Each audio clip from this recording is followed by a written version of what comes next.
distinguished guests, beloved friends, and most especially dearest young men and women, athletes of the Special Olympics. It is a profound honor and sincere joy to receive here, in the courtyard of the Ecumenical Patriarchate, the flame of hope for the Special Olympics World Summer Games, opening in Athens this Saturday, June 25, at the Pan-Athenaic Stadium. Although we shall have the distinct privilege and pleasure of attending the opening ceremony in person, we are delighted to welcome and witness this powerful symbol of assurance and aspiration. This flame is indeed a reminder to us, in the Church as well as in society, that we must be open to all people without any discrimination. Our world must be a place of hospitality and community, of caring and sharing, especially for those among us that we tend to forget or take for granted, that we tend to ignore or exclude, that we tend to dismiss or patronize.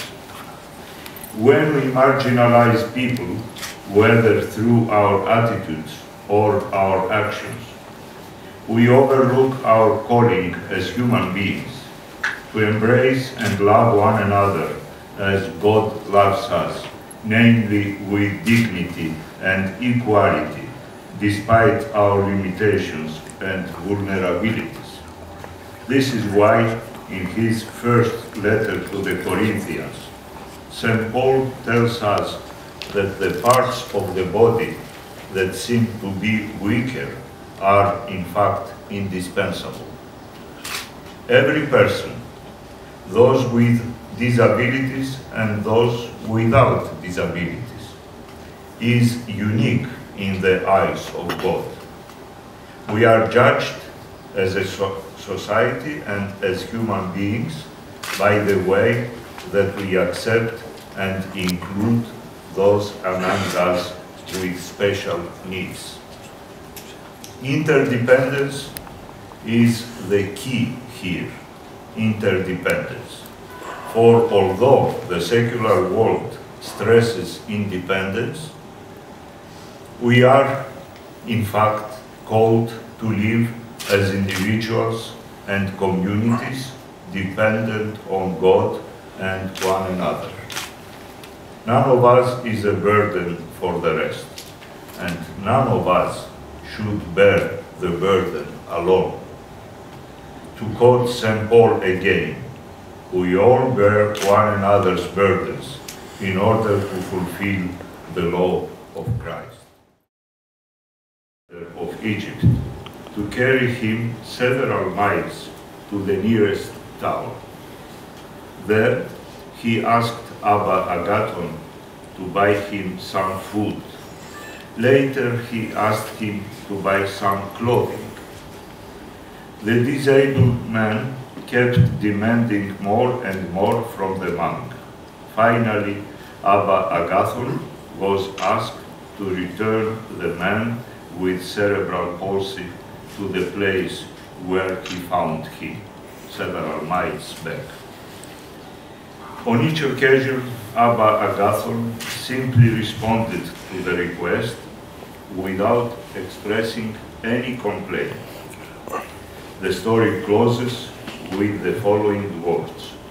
The disabled man said, "Agathon, you are truly a blessed man." Raising his eyes, Agathon saw no human being at all, for it was an angel of the Lord. Thus, young men and women with special needs are nothing less than angels in our midst. Dear friends, the Special Olympics provide a unique opportunity for all of us to remember that we are not a complete community without one another. During the World Summer Games in Athens, we will be reminded that people with disabilities are first of all people, not disabled. They are created in the image of God, just as we are. They are fragile, just as we are. And that it is a profound lesson for which we are grateful, first and foremost, to them, to you.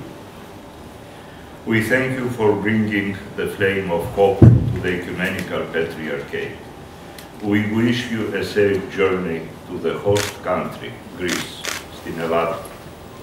And we look forward to celebrating with you these very special games in a few days.